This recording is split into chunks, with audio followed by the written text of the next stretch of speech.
안녕하세요. 경상북도 가족센터 사회 수업을 맡고 있는 정한식입니다.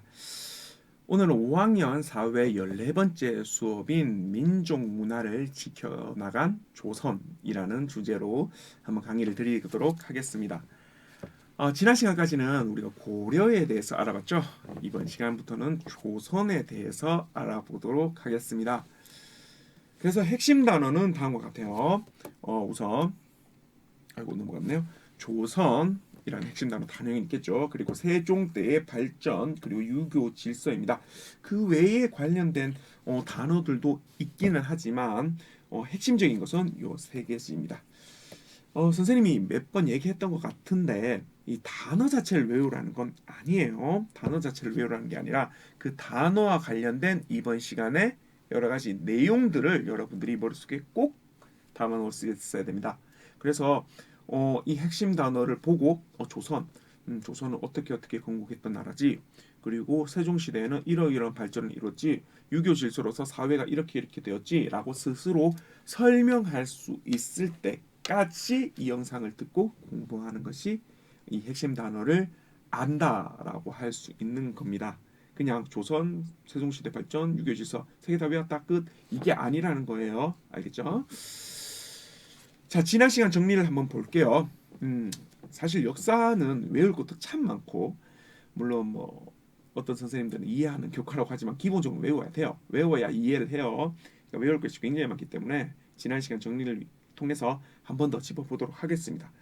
지난 시간에는 고려의 성립, 그리고 고려가 후삼국을 통일하는 과정, 그리고 고려가 외세를 물리치는 과정, 그리고 고려의 문화까지 해서 고려 전반에 걸쳐서 다 했었죠. 그죠? 자, 그럼 먼저 고려가 후삼국을 통일하는 과정입니다.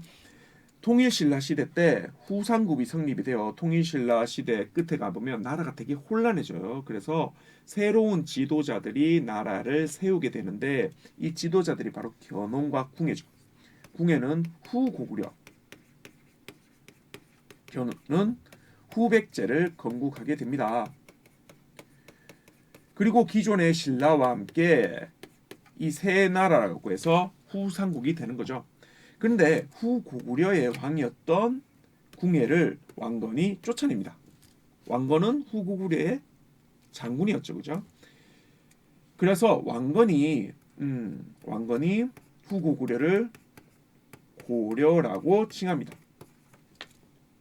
그 뒤에 후백제가 굉장히 잘 나갔지만 견훤이 자기 아들에 의해서 쫓겨나죠. 그리고 이 견훤이 고려로 들어갑니다. 또한 신라가 고려로 항복을 하죠. 와, 그럼 삼국 통일 끝난 거 아니야? 아니죠. 견훤이 혼자 왕건한테 간 거죠. 그럼 후백제는 견훤의 아들이 아직 가지고 있죠, 그죠?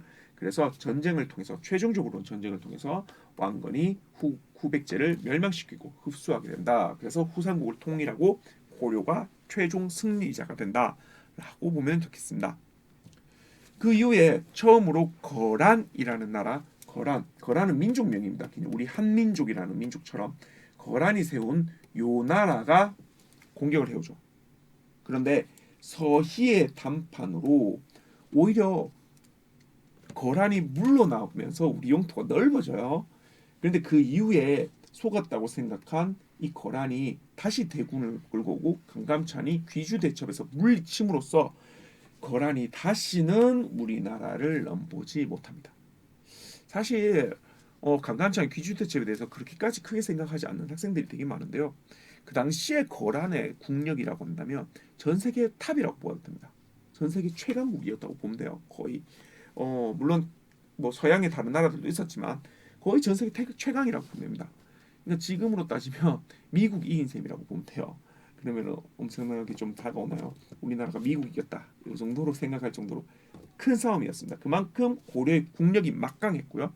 그 다음에 고려가 이 이후에도 국제사회에서도 거란에게도 중국의 송나라에게도 일본한테도 당당할 수 있었던 근거가 되어줬습니다. 자, 하지만 몽고 침입 때는 거란 때만큼 잘 대응할 수가 없었습니다. 고려가 약해진 것도 있었지만 몽골이 그 당시 세계를 전체를 정복할 정도로 엄청 강한 게 됐기 때문이죠. 그래서 몽골이 침입한 다음에 이 강화도라는 섬으로 천도를 했지만 왕은 천도를 했지만 그렇다고 백성들이 다 옮겨진 건 아니잖아요. 그래서 전국토가 유린되고 문화재도 엄청 소실됩니다. 황룡차 구춘목탑이라고 해서 우리나라가 가장 컸던 어쩌면 세계에서 제일 클 수도 있는 그런 목탑이었는데 그 목탑이 사라진 것도 이때라고 했죠. 그리고 결국에 몽골에 항복을 했고 끝까지 항별초가 저항했지만 이 항별초 삼별초만도 역시 굴복함에 따라서 우리가 최종적으로 몽골의 간섭을 받는 나라가 되었다라고 보면 좋겠네요. 자, 그런데요. 고려는 굉장히 화려한 귀족 문화가 있었습니다. 이제 보시다시피 이게 다 청자인데요. 청자는 어떤 친구는 매병처럼 뭐 이렇게 생긴 벽만 이런 게 있는 게 아닌가요? 선생님 그림을 잘못 그리네요. 이런 벽만 있는 게 아니냐 이렇게 생각하는데요. 아니에요. 다양한 기구로 쓰기도 했습니다. 요건 베개고요. 요거는 침 뱉는 침바지고요.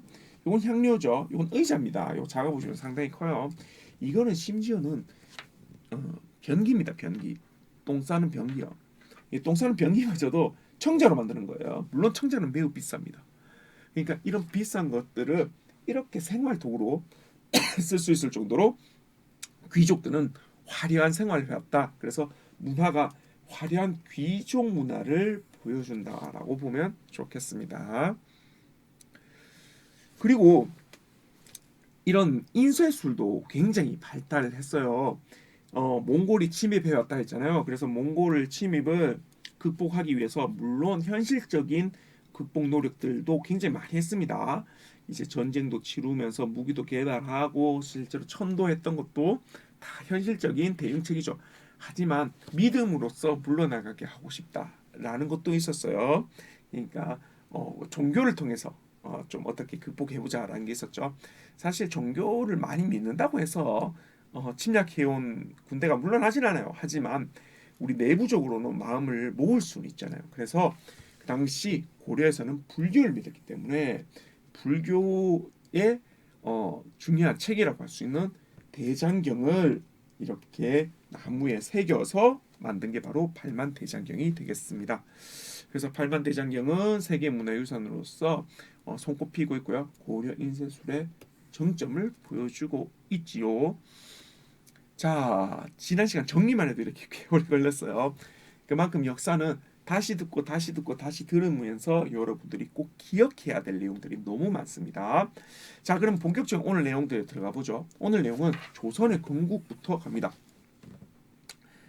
우리가 고려가 몽고의 간섭을 받는다 그랬잖아요. 몽고의 간섭을 받으면서 몽고의 간섭만 받으면 다행인데 정말 희한하게도 고려를 지배했던 귀족들이 몽고의 지배를 당연하듯 받아들이고 몽고의 편에 서서 몽고의 좋은 일들을 해요. 정말 웃긴 일이죠. 옛날에 친일파들이 우리가 일본에 잡아먹혔을 때 일본의 아부 떨면서 자기 이득을 취한 것과 비슷해요. 몽고는 원나라라는 나라를 세우거든요. 그래서 그런 사람들 친원파, 원나라와 친한 사람들이다 이렇게 얘기하기도 하는데 어쨌든 원나라의 이익을 자기네들이 고려 신한데 원나라의 이익을 대변해 주면서 자신의 이익도 같이 추구하는 이런 희한한 상황이 벌어집니다. 이들을 권문세족이라고 합니다. 원나라에 잘 보이는 거죠.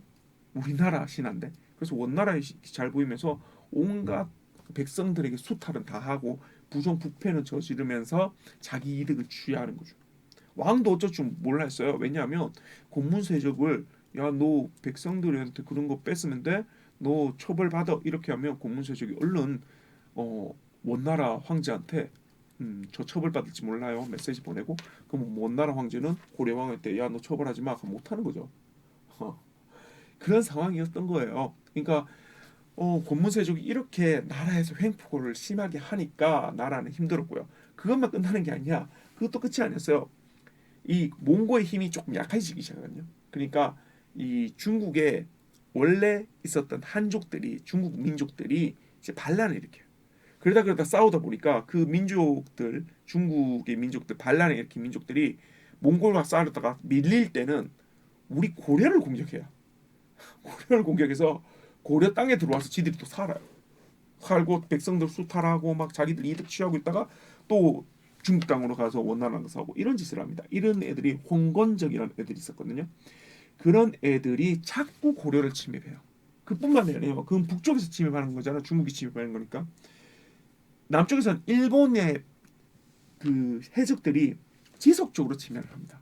아 선생님 해적이 침입을 봐야 그 해안가에 그 몇몇 마을 그냥 불태우고 뭐 곡식 뺏어가고 이게 다겠죠. 아니요. 강 타고 올라와서 내륙 지방까지 수탈을 해요. 심지어 대구까지도 막 올라옵니다.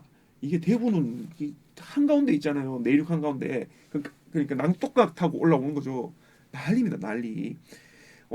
그래서 전국 곳곳이 홍건적, 그 다음에 일본 해적들로 완전히 침입을 많이 받고 있고요. 이게 수백 차례 침입을 받았다는 기록이 있어요. 그러니까 안에서는 고무세족이 백성들을 못 살게 굴고 밖에서는 이런 외적들이 못 살게 구니까 나라 고려가 완전 나라 꼴이 아니에요. 완전 난리가 난 거죠. 이때 이 외적들을 때려잡던 사람이 이성계입니다. 생각해 보세요. 우리 마을을 불태우고 내 아버지를 죽이고 내 아들들을 죽이고 이런 외적들을 어떤 군대가 와서 싹 쓸어준다. 혹은 내가 죽을 위기에 처했는데 어떤 군대가 와서 나를 구해주고 우리 마을을 구해주고 내 재산을 지켜준다. 이러면 얼마나 고맙겠어요. 이걸 이성계가 했어요. 그러니까 이성계의 인기가 쭉쭉 올라가죠. 그리고 이 권문세족의 횡포를 보고 아 이러면 안 돼. 나라를 개혁해야 돼라고 했던 사람들이 신진사대부라는 사람들이에요. 이 사람들은 하급 관리였는데 이 사람들이 권문세족의 이 비리를 비판하면서 이 권문세족을 몰아내야 된다라고 얘기를 했죠. 근데 신진사대부는 고려 안의 문제인 권문세족을 몰아내려고 하고 무인 세력은 밖의 문제인 외적을 물리치는 거죠.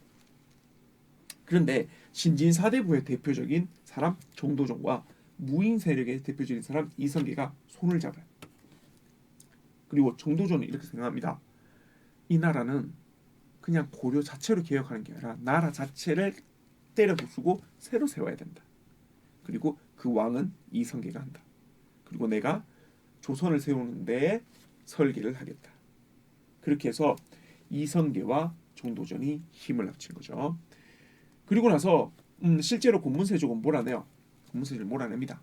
몰아내고 나서 그리고 나서 몽고 중국에서의 몽고도 거의 이제 멸망하듯이 북쪽으로 몰아내고 그 중국 왕조인 명나라라는 나라가 들어서요.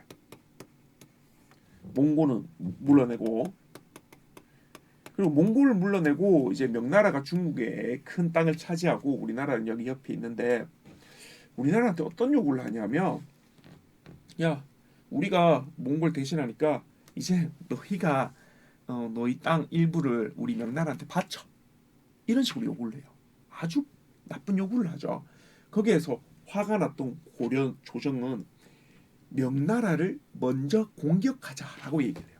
근데 이성계는 명나라를 공격하면 또다시 우리나라가 혼란에 빠지니까 공격하지 맙시다라고 얘기를 해요. 하지만 고려조정은 이성계를 보내서 명나라를 공격하게 해요. 그러니까 이성계는 어떻게 하냐면 명나라를 공격하는 게 아니라 군대를 돌려서 이 고려조정을 뒤엎어버려요. 이게 바로 위화도 회군입니다. 위화도 회군을 통해서 명나라를 공격하자고 했던 수많은 신하들을 다 없애버리고 이성계와 정도전이 고려의 실제 권력을 모두 틀어쥐어요. 그리고 토지 개혁이라는 걸 해서요. 백성들에게 토지를 나누어 줄 수 있도록 해요. 자, 백성들 입장에서는 이 이성계가 군대를 몰아서 와가지고 우리 조정을 다 뒤집어 엎었어. 왕도 이제 몰아내고 귀족들도 다 죽여버리고 새로운 왕을 지가 마음대로 올렸어. 이거 좀 별론데? 라고 생각했다가도 내가 이성계 덕에 땅을 받았네? 그러니까 또다시 이성계의 인기가 높아지는 거죠. 하지만 이 이성계와 정도전이 그냥 고려를 개혁하려는 것이 아니라 고려를 최종적으로 없애버리고 이성계가 왕이 되려는 한다는 생각을 눈치를 챈 사람이 있어요. 이 사람이 바로 정몽주입니다. 정몽주는 고려를 개혁하고 고려를 살기 좋은 나라로 만들기 위해서 노력한 사람은 맞아요. 하지만 이 사람은 어디까지나 고려 내에서 개혁하고 좋게 되는 것이지 고려가 없어져서는 안 된다고 생각을 했어요.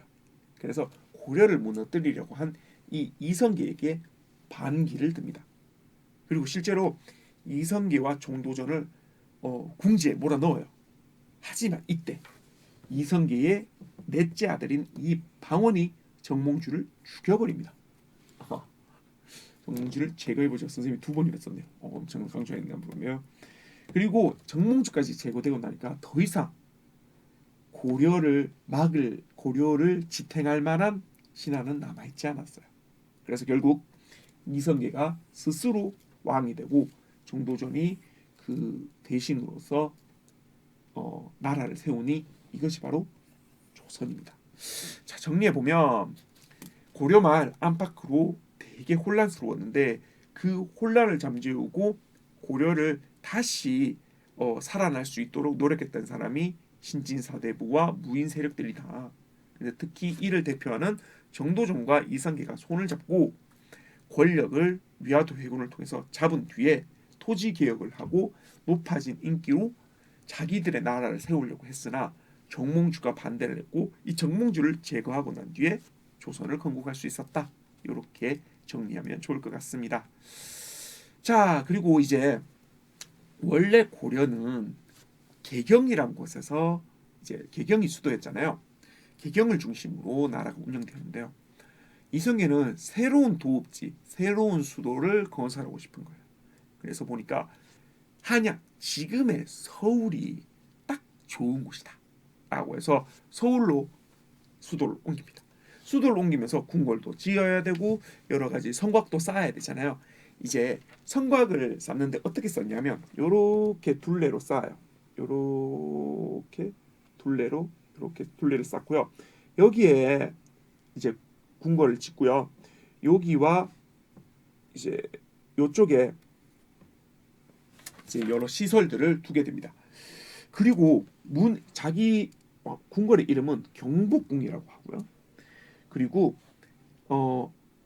정문인 남문은 숭례문, 서문은 돈의문, 그리고 북문은 숙정문, 그 다음에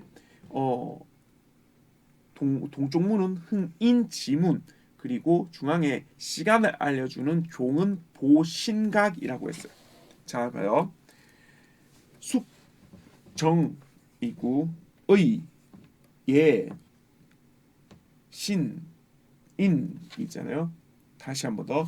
인, 의, 예, 지는 없어요. 지는 없고 신까지 인의 예지 신. 신까지 더하면 인이 예지 신.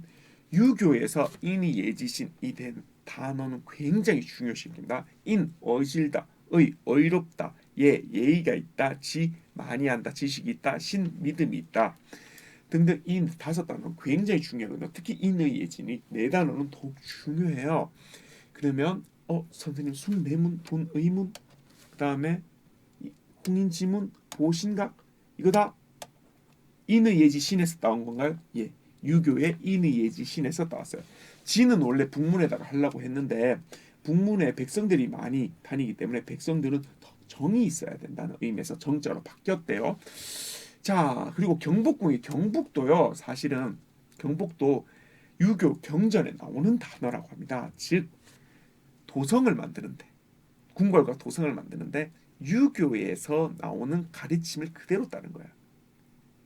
고려는 불교의 나라였거든요.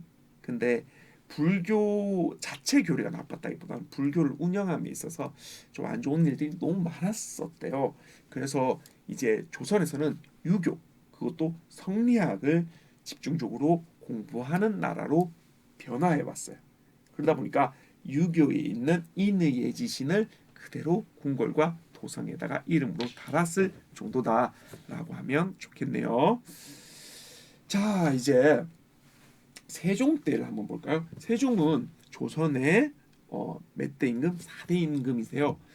이성계가 1대 임금이시고요. 이성계의 아드님이신 정종이 2대, 그 다음에 태종이 3대, 그리고 마지막으로 태종의 아드님이신 세종이 4대입니다. 참고로 3대였던 태종은 아까 정몽주를 죽였다는 그 이방원 되시겠습니다. 자, 이 세종님이 바로 이 조선의 거의 전성기를 구가했다고 보시면 좋을 것 같은데요. 어쩌면 우리나라 우리 민족 문화의 전성기였다고도 볼 수 있겠습니다. 세종대왕은 수많은 발전이 이루어졌어요. 세종대왕 자체가 워낙 다양한 분야에 대해서 관심이 많았던 분이래요. 그리고 지금 보면 모든 분야에 통달하셨던 천재였던 것 같아요. 자, 우선 세종대에서는 과학기구가 엄청 많이 발명됩니다. 솔직히 조선시대에는 과학에 대한 조선이 과학을 발전시켰나 할 정도로 조선은 과학과 조금 거리가 있는 느낌이 있거든요. 그런데 세종 때만큼은 과학이 엄청나게 발전됐어요. 그 반대로 얘기하면 조선 시대 전체에 통틀어서 세종 때에만 과학이 많이 발전했어요. 다른 때에 발전이 많이 안 돼서 세종 때에 유난히 발전이 많이 되어 느껴지느냐? 그건 아니고요. 세종 때 진짜 객관적으로 봐도 굉장히 많은 과학 발전이 있었습니다. 자, 어떤 발전이 있었는지 한번 볼게요. 우선 앙불구, 해시계입니다. 해시계이고요. 자경루, 자경루는 물시계입니다. 혼천에는요, 우주에 대한 관측입니다. 조금 옛날 말 그대로 하면 천문관측이에요. 천문관측. 천문이라는 말 자체가 하늘을 바라본다는 거잖아요. 하늘 우주에 있는 별자리들을 바라보는 거거든요. 천문관측. 측우기는 수량을 측정하는 겁니다. 그러니까 비가 내오는 강수량을 측정하는 겁니다. 자, 그러면요, 해시계와 물시계는 왜 필요할까요? 그죠? 그때는 시계가 없었으니까 시간을 알려고, 시간을 백성들에게 알려주기 위해서 필요한 거죠. 지금 이 시간이니까 어떤 행동을 하면 될 거예요. 이 시간이니까 참고하세요. 이렇게 해주려고 필요한 거죠. 그러면 강수량은 왜 재야 될까요? 강수량은 사실 강수량을 잰다는 이거 자체가 목표가 아니고요. 이 추구기는 매번 강수량을 재는 거예요. 그리고 통계를 내요. 정말 꼼꼼하게. 그리고 경향을 찾아봐요. 이때 찾은 경향이 뭐냐면, 우린 여름에 비가 많이 내려. 봄, 가을에는 비가 적게 내려. 겨울에는 더 적게 내려. 그러니까 여름에만 비가 많이 내리구나. 그러니까 가을에는 혹은 봄에는 이제 가뭄이 들지 않도록 조심해야겠군이라고 농사 짓는 사람들에게 알려주는 거예요. 그 당시에는 대부분의 인구가 농사를 지었거든요. 그러니까 언제 비가 많이 오니까 홍수에 조심하세요. 언제는 비가 안 오니까 가뭄에 조심하세요. 그래서 뚝 같은 거, 저수지 같은 거 만들어서 여름에 물이 넘치지 않도록 관리 잘하세요. 그 다음에 가을에 비가 안 올 때 이 뚝에 있는 물을 끌어서 다 써서 활용하세요. 등등 물과 관련된 사람들의 행동들을 참고시켜 주려고 이런 강수량을 계속 측정해 왔어요. 지금 누구를 위해서? 백성, 그리고 농사짓는 백성을 위해서인 거죠. 아까 시계도 사실 사람들, 즉 백성을 위한 거였잖아요.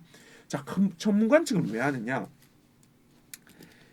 여러분들 중에서 혹시 아버지가 농사를 지으면 사실 농사에서 제일 중요한 것은 때를 잘 맞추는 겁니다. 요때 씨를 뿌려야 되고, 요때 뭐 거름을 잘 줘야 되고, 요때 이제 어떤 행동을 해야 되고, 농사는 때를 맞추지 않고 조금만 늦어지거나 조금만 빨라져도 농사를 망치는 경우가 대부분이에요. 근데 지금은 달력이 있으니까 요때쯤 씨를 뿌리자, 요때쯤 뭘 하자 감이 잡혀요. 그런데 옛날에 조선시대는 달력이 있었을까요? 아니요, 없었어요.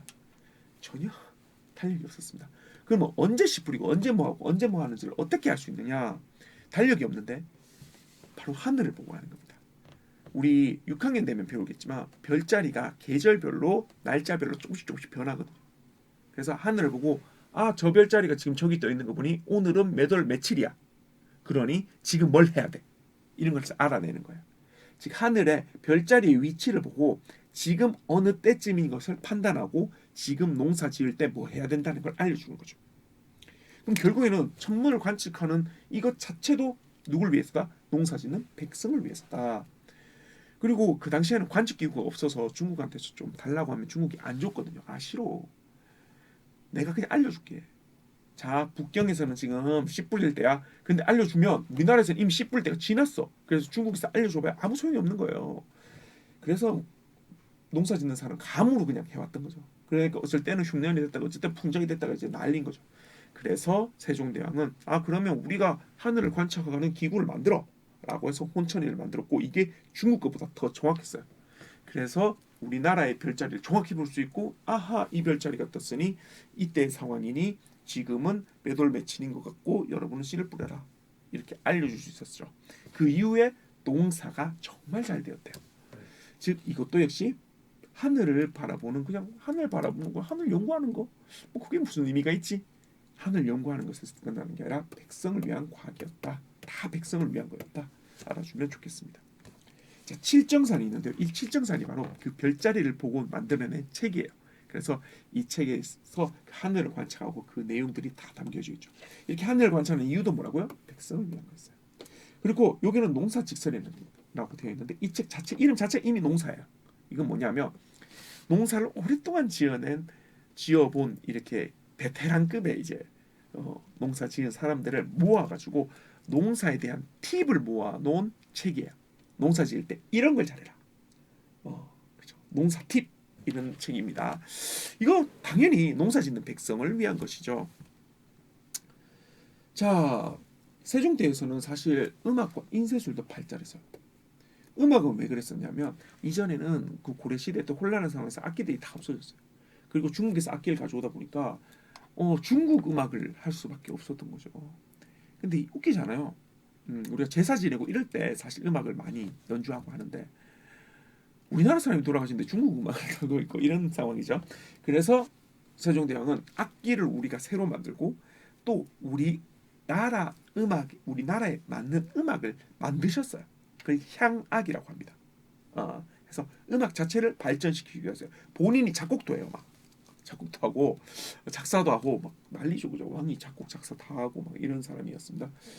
그 다음에 인쇄술이 발전할 수밖에 없었는데 왜 그러냐면 잘 보세요. 천문학 했어요. 자 백성들에게 이제 알려야 되죠. 그럼 책을 막 찍어내야 됩니다. 그렇지 않습니까? 농사직설 이 농사를 오래 지은 사람들 팁을 모아놔서 자 이제 백성들에게 알려 막 찍어내야 돼요. 그러니까 빨리 정확하게 그 다음에 사람들이 읽기 좋게 하기 위한 책 찍어내는 기술이 엄청 발전할 수밖에 없었죠. 그래서 인쇄술 발달은 당연한 겁니다. 근데 결국에 음악도 백성들에게 우리나라에 맞는 음악을 들려주고 싶었고 그리고 인쇄술 역시도 이런 것을 알리고 싶었던 거니까 백성을 위한 것이었다라고 보면 좋겠네요. 여기서 그치지 않습니다. 세종대왕은 영토도 확장을 해요. 여기에 4군, 6진이라는 걸 설치하고 영토를 압록강과 두만강까지 확장해 됩니다. 지금의 우리가 남북한을 합친 영토를 딱 만들어낸 사람이 바로 세종대왕이십니다. 그리고 세종실록 지리지라고 해서 우리나라의 땅과 지리에 대해서도 면밀히 살펴보세요. 그래서 우리 땅은 이런 특징을 지닌다 이런 것들도 이 책을 보면 정말 잘 나타냈습니다. 그래서 지금은 연구 자료로도 쓰이거든요. 그 당시에는 이때는 이런 게 있었구나라는 아는 건 요겁니다. 그러니까 우리나라에 대해서 굉장히 알려고 노력하셨고 우리나라에 대해서 알고 백성에 대해서 도움이 되고자 노력을 하셨죠. 자 그리고 세종대왕이 만드신 것 중에 가장 지금도 우리에게 가장 소중한 것 어떤 분은 우리나라 수많은 국보들이 있지만 그래도 최고의 국보는 이것이다. 바로 훈민정음 한글입니다. 한글도 세종대에 만드셨죠. 몇몇 분들은 이거 지편전 학자들하고 같이 만들었나라고 얘기도 하시지만 실제로 지편전 학자들 중에 가장 우두머리에 해당하시는 분이 세종이 만든 훈민정음을 보고 반대하는 이거 쓰지 말자고 반대하는 상소문 상소문은 임금에게 바치는 글입니다. 의견서 같은 거예요. 의견을 얘기하는 글인데 이거 훈문정음 쓰지 말아요. 이거 쓰면 안 돼요. 라고 의견을 썼을 정도로 지편전의 최고 우두머리는 훈민정음에 반대했습니다. 만약 한글을 세종과 지편전 학자들이 같이 만들었다면 지편전 학자의 우두머리가 반대를 다 만들고 나서 반대를 한다는 게 말이 되나요? 애초에 만들기 전부터 반대를 했어요. 정상이죠. 오히려 세종대왕은 집현전 학자들이 한자를 너무 오랫동안 써왔기 때문에 이런 새로운 문자를 싫어할 거라고 거의 비밀리에 훈민정음을 만들었다라는 설도 있을 정도예요. 즉 그래서 훈민정음 자체는 세종이 거의 다 만들었다라고 보시면 될 거예요. 물론 조력자들이 있었겠지만 대부분은 세종대왕이 만드셨다. 근데 이런 글이란 것은 한 민족이 수백 년, 수천 년에 걸쳐서 쌓아서 만들어지는 거거든요. 근데 이거를 한 개인이 만들었다. 이건 너무나 놀라운 일이에요. 그래서 아직도 이건 거의 전 세계적인 미스테리로 보일 정도로 굉장히 놀라운 일이라고 볼 수 있습니다. 자, 어쨌든 근데 이 훈민정을 만든 이유도 세종대왕이 이렇게 생각했을 때요. 한자가 너무 어렵다 보니 백성들이 한자를 못 쓴다. 한자를 쓰는 사람들은 지배층 아니냐.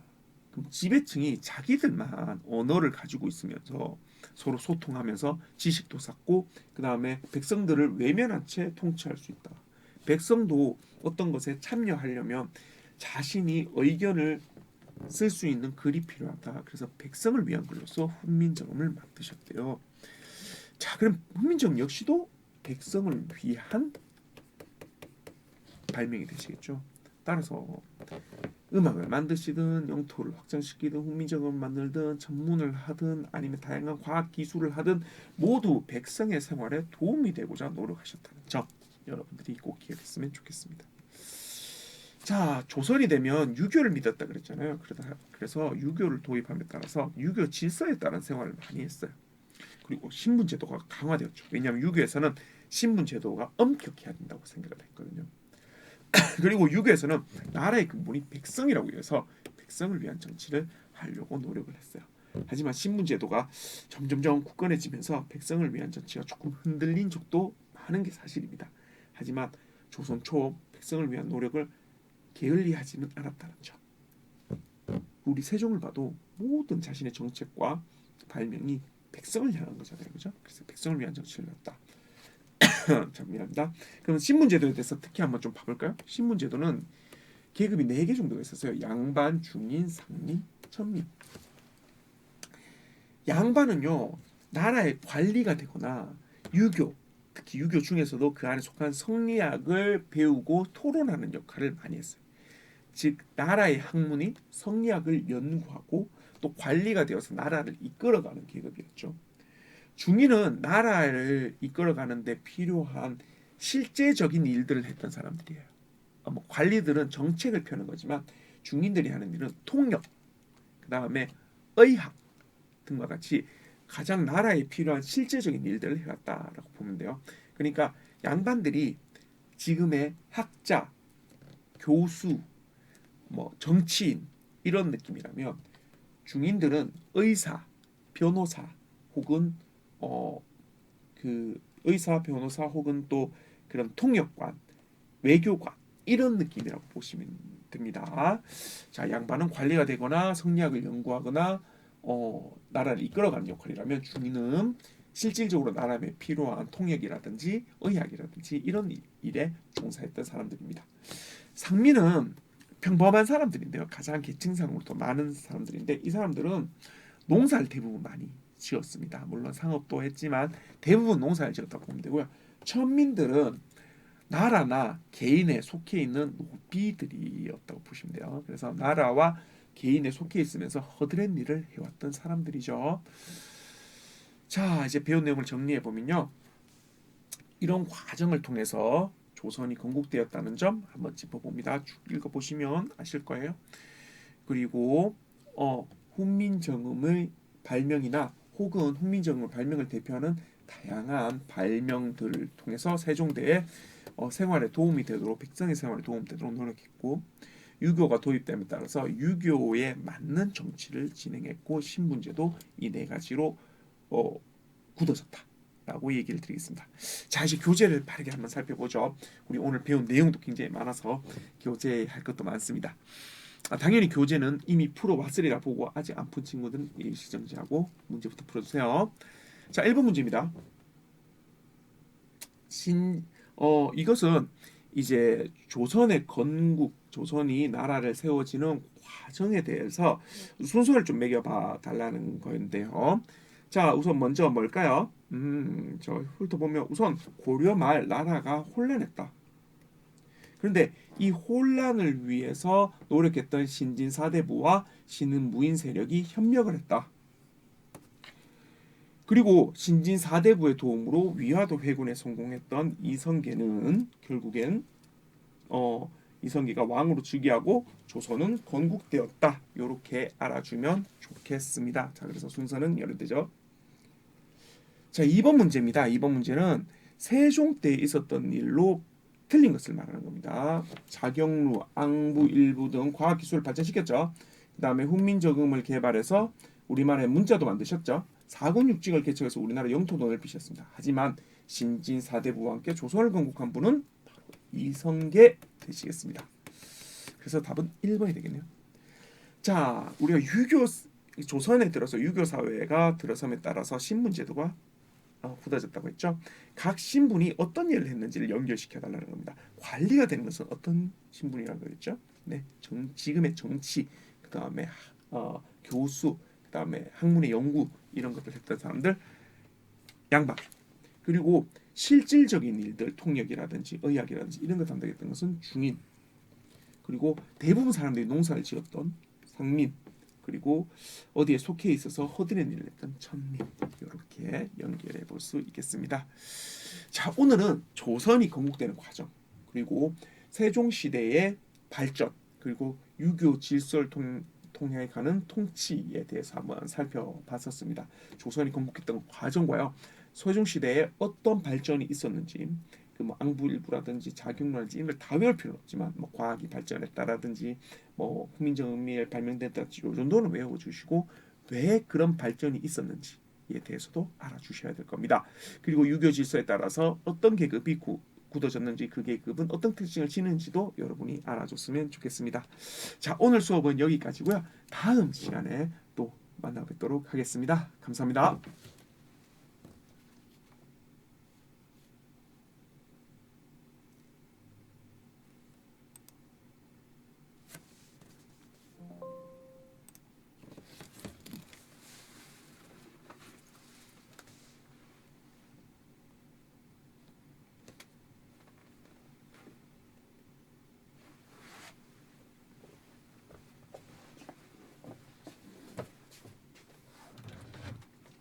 끊어주시면 됩니다.